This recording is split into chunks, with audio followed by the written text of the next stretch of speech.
Hello नाजरीन, मैं फिर आपके सामने हाजिर हूँ। दिल की गहराइयों से आपकी शुक्रिया अदा करती हूँ। तो चलिए आज मैं फिर आपको एक नई रेसिपी दिखाती हूँ। आज मैं खीर बनाऊंगी जो साबूदाने और चावल की खीर होगी। तो इसके लिए मैंने इतने मकदार में साबूदाना और चावल को ली हूँ और एक पैकेट दूध ली हूँ। तो सबसे पहले मैं क्या करूँगी कि इस दूध को मैं ढाल लूँगी डेगची में और ढालने के बाद इसे चढ़ा दूँगी उबलने के लिए। ये बहुत ही आसान रेसिपी है, लेकिन जितनी आसान रेसिपी है उतनी ही मज़ेदार, लजीज और जायकेदार होती है ये खीर।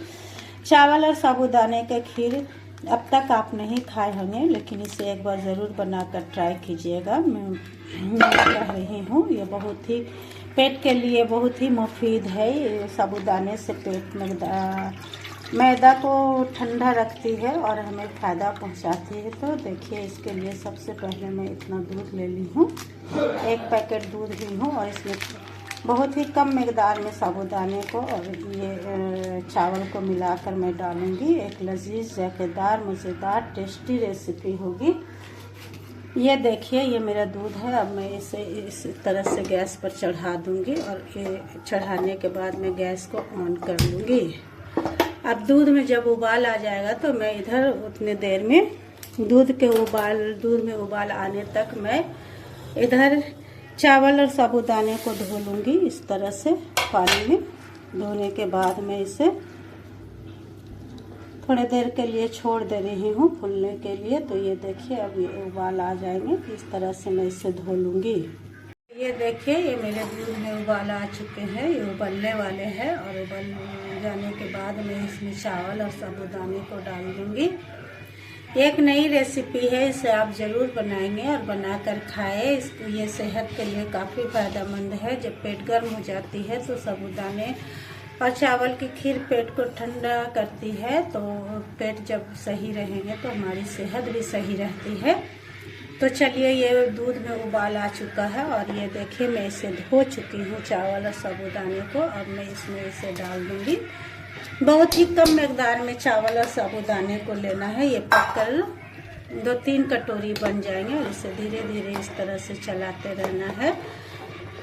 इस तरह से चलाकर जब इसमें उबाल आ जाएंगे तो इसे धीमा कर देना है। धीमा करने के बाद ये धीमी आंच में ही पक जाएंगे और इसके बाद लास्ट में मैं इसमें चीनी डालूंगी। तो चलिए, अल्हम्दुलिल्लाह जाड़े की शदीद जो जाड़े थी अभी कम है। अल्लाह का शुक्र अदा करना चाहिए कि जाड़ा कम हो गया है, कनकनी ख़त्म हो गई है, थोड़ी राहत है। तो इस तरह देखिए, ये दूध में उबाल आ गया। मैं गैस को धीमा कर दी हूँ। अब जब ये पक जाएंगे तो मैं आपको दिखाऊंगी। ये बहुत ही सिंपल रेसिपी है, लेकिन खाने में उतनी ही लजीज, जायकेदार और टेस्टी होती है। वाकई आप इसे एक बार बनाकर खाएं, मेरी बातों में यकीन करें और खा कर देखिएगा कितना ही लजीज लगेगा।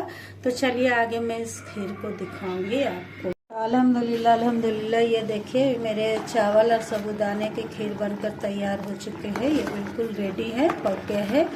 अब इसमें मैं चलिए आपको दिखाती हूँ कि कितने जायके के अनुसार इसमें हम लोग चीनी डालेंगे। तो ये इतना मैं चीनी डाल रही हूँ। आप चाहे तो आप अपने पसंद से ज़्यादा भी डाल सकते हैं। मैं थोड़ा मीठा कम ही खाती हूँ। अब इस खीर में आप काजू, किशमिश, बहुत सारे फ्रूट्स को तल कर डाल सकते हैं, लेकिन मेरे पास नहीं है इसलिए मैं नहीं डाल रही हूँ। इसे इसी तरह से बनाई हूँ। तो ये देखिए, ये लजीज, जायकेदार चावल और साबूदाने की खीर बनकर तैयार हो गए हैं। बहुत सारी चीज़ें नहीं रहने पर भी आदमी कुछ न कुछ बनाकर खा ही लेता है। अल्लाह का शुक्र है, हमेशा अल्लाह का शुक्र अदा करना चाहिए और सब्र करना चाहिए। सब्र करने वाले के साथ अल्लाह होते हैं। तो हमेशा अल्हम्दुलिल्लाह, अल्लाह का करोड़ों में शुक्र है कि मैं ये खीर बनाकर तैयार कर ली हूँ।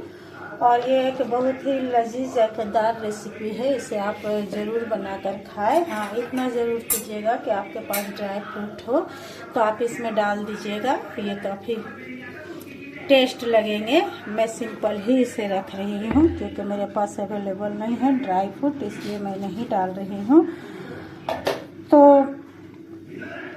अल्हम्दुलिल्लाह, ये बहुत ही कम समय में बनने वाली रेसिपी है और बहुत ही टेस्टी लगती है। इसे रोटी के साथ ही इसी तरह से खाएं। खाली एक कटोरी भी आप खा सकते हैं। तो चलिए अब मैं आपको अपनी दुआओं में शामिल करती हूँ। जहाँ भी रहे खुश रहे, आबाद रहे, हंसते रहे, मुस्कुराते रहे। ज़िंदगी की हर मुश्किल हालात आपके लिए आसानी हो। अल्लाह ताला हम लोगों को खैर आफियत वाली ज़िंदगी अता करे। हमारे हिंदुस्तान में रहने वाले और हिंदुस्तान से बाहर जो देश से परदेश में रहते हैं, मैं सभी भाई बहनों के दिल की गहराइयों से मैं दुआएं देती हूँ। सबको कामयाबी अल्लाह दे और हर बीमारी से हिफाजत फरमाए। बीमारी ऐसी चीज़ है अभी के दौर में कि लोग काफ़ी परेशान हो जाते हैं, सेहत भी जाती है, पैसा भी जाती है और लोग परेशान रहते हैं। मैं खुद अपने इलाज में मुब्तला हूँ। हमारे लिए भी आप लोग दुआ करें कि अल्लाह मुझे भी सेहत याब रखे। आमीन सुम्मा आमीन। फिर मुलाकात होगी एक नए ब्लॉग में।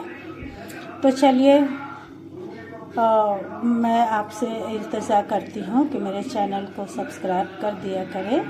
हो सके तो लाइक भी कर दे, शेयर भी कर दे। इसी के साथ अल्लाह हाफिज़। कल फिर मुलाकात होगी एक नए ब्लॉग में।